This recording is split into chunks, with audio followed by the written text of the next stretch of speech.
ang presidente po ng Sinag, ano, ha, si Ginoong Rosendo. So, Kasendo, nako, live po kayo sa Net25 at saka sa Radyo Agila sa pang-umagang programa po namin ni Nelson, tsaka ako po si Jen. Kasendo, magandang umaga po. Jen, Nelson, magandang umaga. Oho, kamusta kayo, Kasendo? Okay naman. Okay naman. Opo, nakita ko kasi sa mga balita kanina na ang panawagan ng Sinag, wag naman itanggalin yung ipinapataw na buwis sa mga imported na agricultural products. Paki-expound nyo nga po yun, Kasendo. Yeah, Ka Nelson, bali, yung tariff ng pork and chicken, gusto nila ibaba, tsaka corn, no? Tsaka yung mais, gusto nila ibaba sa zero tariff. So ano to? Pork, chicken, tsaka mais? Yes. Okay. Opo. Kung titingnan natin yung presyo ng farm gate ngayon, no? Farm gate, ang average ng presyo is yung pork sa buong Pilipinas, 190 yung average. 190 pesos. No? Yung chicken, nasa 90 pesos lang. Opo. Yung live weight, ito yung live weight ang pinag-usapan. And ang corn nasa 21 pesos. Mhm. So, kung ibabase natin, same month, no? Last year, mas mataas na yung presyo, no? Umabot ng 220 ang presyo, no, ng pork last year, yung Opo. live weight. Ang chicken umabot ng 110. Tapos etong corn nasa around 20 pesos. So kung titingnan natin, in spite of yung kuruto, no? Last year ang fuel nasa 58 yung diesel, di ba? Opo. Ngayon nasa 150. Opo. 150 pesos lang per liter. Pero kung makita natin yung price ng itong mga farm gate price, hindi pa rin tumaas yung presyo. So, anong rason kaya ng nag-isip niyan sa economic team na yung farm gate ang tinitingnan and mag-import ng zero tariff. So, hindi namin nakitang yung logic nun, no? Opo. Wala tayong nakitang anong logic na kailangan na ibaba yung tarifa. So ano po ang magiging epekto nito, Kasendo, sa locally produced pork, manok at saka ng mais kung zero tariff ang imported versus locally produced? Yeah, talagang dadapa tayo kasi kung makita natin, no, yung presyo ng fuel sa other countries, Opo.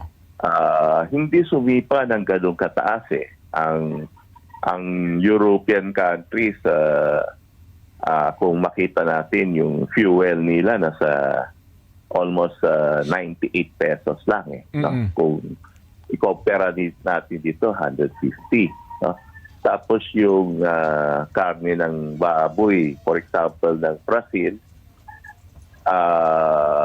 hindi rin masyadong tumaas, no? Kung ibaba pa natin ang zero tariff, talagang malaking problema ng ating mga industriya dito sa ating bansa, and magsosurrender na lahat, no? Ito is hindi magandang sign sa ating local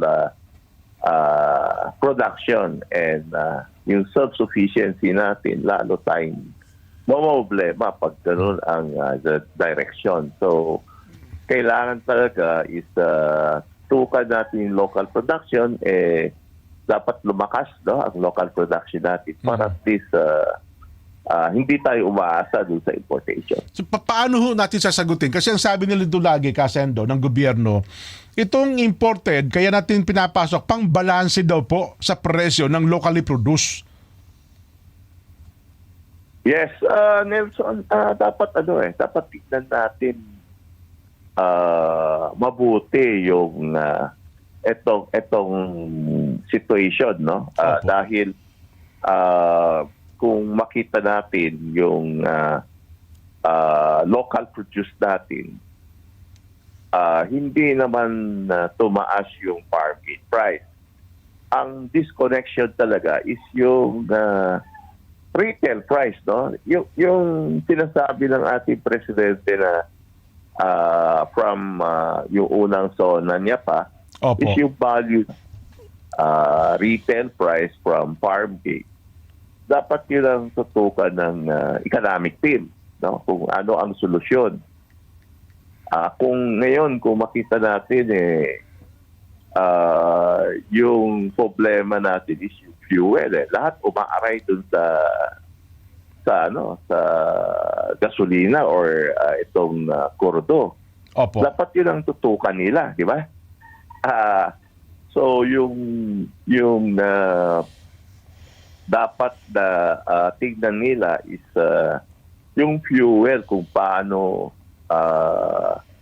bubaba compare sa other countries para at least makakompete itong mga local producers natin.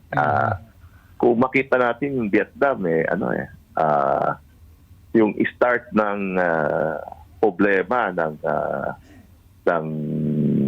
Iran at US, no? Ang ginawa talaga nila is yung fuel yun ang unang rinisolve nila, no? Yung pagtaas ng fuel. Opo. Nung yung presyo natin dito is nasa 100, ang presyo pa lang ng fuel nila doon nasa 54. Di ba? So doon nila inaayos yung problema, hindi yung farm gate price. No? So dapat yun ang tutukan nila. Kasi yung kagaya ng BAT, no? Yung BAT na pinapataw doon sa fuel. Ang nangyari kasi nung tumaas yung fuel natin, ang BAT ang kinokolekta na BAT tumaas din, no? Opo. Umaabot ng 15 pesos yung collection ng BAT. Dati kasi ang collection ng BAT dun sa fuel is sa 5 pesos lang. Mhm. So may diferensya na 15, almost 10 umakyat pesos. ng 15 pesos. No? Okay. By 10 pesos na diferensya. Oho. So yun ang dapat na tingnan nila. Tsaka yung itong excise tax, no, na dapat ibaba na kung mababa yun na perma ng Kongreso is around 6 pesos yun. So dapat yun ang tutukan para at least hindi yung itong tariff na sinasabi nila ng pork, chicken and corn.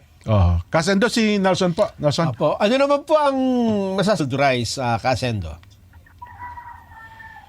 Yeah, sa ngayon ang ano naman natin, nakita naman natin na yung production cost ng Vietnam mababa pa rin no?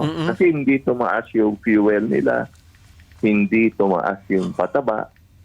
So hindi tumaas yung price ng bigas nila, no? Aha. So yung import mababa pa rin. So yung 50 pesos ang tingin naman natin kaya ma-achieve, no? Yung 50 pesos na cap dun sa imported rice. So wala tayong problema doon. Yung local rice naman natin medyo mas mataas kasi yung fuel sumipa, hindi natin inayos no? So yung presyo ng kung nagiling na itong bigas natin from farm gate, ang farm gate kasi umabot ng 31 pesos yung dry. So kung magilig yan, almost 48 to 49 pesos yan. Mhm. So, yung retail niya nasa around 55 to 56 pesos. Yung local na gilig natin. Ibig Na sabihin, well-built. makakalaban pa naman sa imported. Yes, makakalaban pa. Kumusta ang harvest season daw Maganda ngayong taon na ito, itong paparating.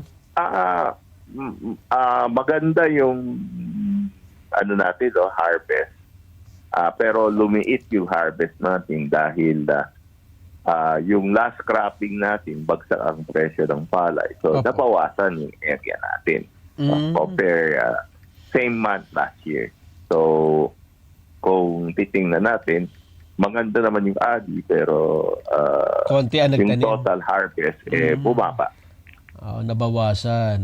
Ano pang tingin nyo? Mukhang itong sitwasyon sa Middle East ay hindi naman mukhang tatagal pa Bagamat ngayon ay may magandang anunsyo na bukas ay bababa ng 20 pesos ang diesel, gasolina ay halos 5 piso, kerosene ay 8 pesos. Pero sa mga naging pahayag ng mga nito si President Donald Trump. Yung bago, yung ngayon lang. Bago mukhang maghihigpit na naman sa stripat na gawing aksyon ng pamahalaan. I think kailangan natin kasi hindi nila binaba yung sa fuel, yung compare sa other countries So dapat kung hindi nila binaba yun, yung fuel subsidy dapat maibigay sa mga magsasaka. Dahil ito is malayo dun sa presyo ng other producing tree. Yung other countries kasi kagaya ng Vietnam, nasa ngayon nung tumaas tayo ng 150 pesos, yung fuel nila nasa 98 pesos lang. Yung China, ang fuel nasa 90 pesos. So, kung i-compare natin yung Southeast Asia, tayong sumipa ng pinakamalaki doon sa fuel.